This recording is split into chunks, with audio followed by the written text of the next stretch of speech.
Abortion pills ব্যবহার করার পর ব্লিডিং কতদিন পর্যন্ত হয়, ব্লিডিং কম হয় নাকি বেশি হয়, নেক্সট পিরিয়ড কবে হয় এবং ব্লিডিং কতটা হলে নর্মাল, এই সমস্ত প্রশ্নগুলো কিন্তু মহিলাদের মনে চলতে থাকে।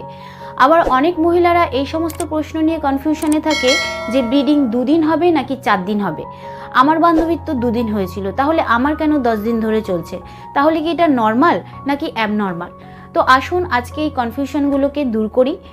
নমস্কার, আমি মাধুরী দাস, হেলথ কনসালটেন্ট। তো চলুন শুরু করা যাক।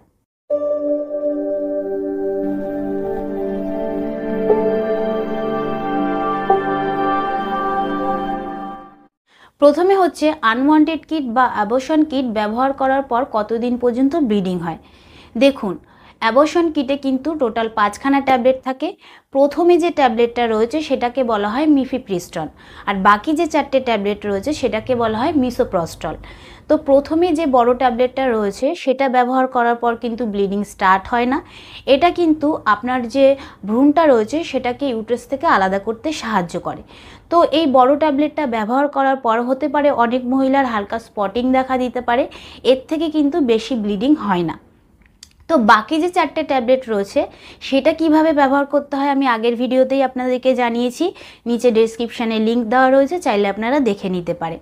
তো এই 4টে ট্যাবলেট ব্যবহার করার পর কিন্তু আপনার ব্লিডিং স্টার্ট হবে।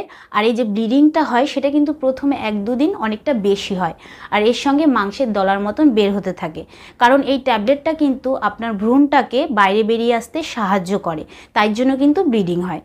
এই যে ব্লিডিংটা হয় সেটা কিন্তু আপনার নর্মাল পিরিয়ডের থেকে বেশি হয়। আর যদি কোনো মহিলার এই ওষুধের এফেক্ট স্ট্রং হয় তাহলে কিন্তু তার ব্লিডিং 4 থেকে 5 ঘন্টা অবধি বেশি হয়। তো যত এই ওষুধের এফেক্ট স্ট্রং হবে, যত তাড়াতাড়ি আপনার টিস্যু বাইরে বেরিয়ে আসবে, তত তাড়াতাড়ি কিন্তু আপনার ব্লিডিং বন্ধও হয়ে যাবে। আবার এই 4টে ট্যাবলেট ব্যবহার করার পর এরকমও অনেকের হতে পারে যে 6 থেকে 8 ঘন্টা কারোর ব্লিডিং চললো, তারপরে বন্ধ হয়ে গেল। তো এরকম হলে কিন্তু একদমই ভয় পাবেন না। কখনো কখনো এরকম হয় যে ব্লিডিং ধীরে ধীরে স্টার্ট হয়। তো এরকম কন্ডিশনে কিন্তু ব্লিডিং 4 থেকে 6 দিন অবধি থাকে। আবার কখনো কখনো 2 সপ্তাহ ধরেও ব্লিডিং চলতে থাকে। তো যদি আপনার ব্লিডিং 2 সপ্তাহেরও বেশি সময় ধরে চলে তাহলে কিন্তু হতে পারে আপনার ভেতরে এখনও কিছু রয়ে গেছে। তো এরকম অবস্থাতে একদমই দেরি করবেন না, যত তাড়াতাড়ি সম্ভব আপনি আপনার ডাক্তারের সঙ্গে দেখা করুন। আপনি আপনার ডাক্তারের সঙ্গে দেখা করলে আপনার ডাক্তার একটা সোনোগ্রাফি করতে দেবে, এটা দেখার জন্য যে আপনার বাচ্চার থলিটা পুরোপুরিভাবে ক্লিয়ার হয়ে গেছে নাকি এখনও কিছু রয়েছে। যদি পুরোপুরিভাবে ক্লিয়ার হয়ে যায় তাহলে তো খুবই ভালো কথা, আর যদি ক্লিয়ার না হয় তাহলে আপনাকে আবার রিপিট ডোজ নিতে হতে পারে বা ডিএনসি করতে হতে পারে। যদি আপনার বাচ্চার থলিতে অল্প কিছু টিস্যু থাকে তাহলে কিন্তু রিপিট ডোজেই সেটা ক্লিয়ার হয়ে যাবে, আর যদি বেশি কিছু থাকে তাহলে কিন্তু আপনাকে ডিএনসি করাটা জরুরি। তো ব্লিডিং নর্মালি কারোর 2 দিন থাকে, কারোর 4 দিন থাকে বা কারোর 8 দিন থাকে, খুব বেশি হলে 2 সপ্তাহ থাকে। কিন্তু যদি 2 সপ্তাহেরও বেশি সময় ধরে ব্লিডিং হয় তাহলে কিন্তু সেটাকে নর্মাল ধরা হয় না। 90% কেসে কিন্তু ব্লিডিং 5 থেকে 6 দিন পর গিয়ে বন্ধ হয়ে যায়। কিছু কিছু ক্ষেত্রে 1 থেকে 2 দিন পর্যন্ত ব্লিডিং হয়, তারপরে বন্ধ হয়ে যায়। কিন্তু যদি কন্টিনিউ ব্লিডিং হতে থাকে তাহলে কিন্তু এটা জানা জরুরি যে ব্লিডিংটা কেন হচ্ছে। হতে পারে আপনার ভেতরে কিছু রয়ে গেছে বা এই ওষুধের কারণে হরমোনাল ইমব্যালেন্সের জন্য হচ্ছে। যদি আপনার ভেতরে কিছু রয়ে যায় তাহলে আপনাকে আবার রিপিট ডোজ নিতে হতে পারে বা আপনার বাচ্চার থলি পরিষ্কার করতে হতে পারে, না হলে কিন্তু আপনার ভেতরে ইনফেকশন ছড়িয়ে পড়বে। আর যদি হরমোনাল ইমব্যালেন্সের কারণে হয় তাহলে কিন্তু আপনার ডাক্তার আপনাকে ব্লিডিং থামার জন্য ওষুধ দেবে। এতেও যদি আপনার ব্লিডিং না থামে তাহলে আপনাকে হরমোনের ওষুধ দেবে, এতে কিন্তু আপনার ব্লিডিং থেমে যাবে। এবার আরেকটা প্রশ্ন যেটা সব মহিলাদের মনেই জাগে সেটা হচ্ছে নেক্সট পিরিয়ড কবে হবে।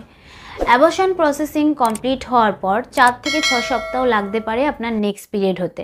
আপনার নেক্সট পিরিয়ডটা কিন্তু একটু ইরেগুলার হতে পারে, একটু লেট হতে পারে, কারণ অ্যাবর্শন পিলসের কারণে যে হরমোন রয়েছে সেটা কিন্তু একটু ডিস্টার্ব হয়ে যায়। আর এই অ্যাবর্শন পিলস এতটাই স্ট্রং হয় যার কারণে হরমোনকে সেটেল হতে একটু টাইম লাগে। তাই আপনার 1-2 পিরিয়ড কিন্তু লেট হতে পারে, তাই এই নিয়ে একদমই ভয় পাবেন না। কিন্তু যেটা মাথায় রাখার বিষয় সেটা হচ্ছে আপনি পরবর্তী পিরিয়ডে কিন্তু প্রেগনেন্ট হওয়ার সম্ভাবনা থাকে। তাই এটা একদমই ভাববেন না যে আপনি অ্যাবর্শন পিলস ব্যবহার করেছেন বলে আপনি আর প্রেগনেন্ট হবে না, এরকম কিন্তু নয়। তাই আপনাকে সাবধানে থাকতে হবে। তো এই ভিডিওটা কীরকম লাগলো আর আপনার কিছু জানার থাকলে অবশ্যই কমেন্টে জানাবেন। তো আজকের মতন এতটুকুই, আবার দেখা হবে পরবর্তী ভিডিও নিয়ে। নমস্কার।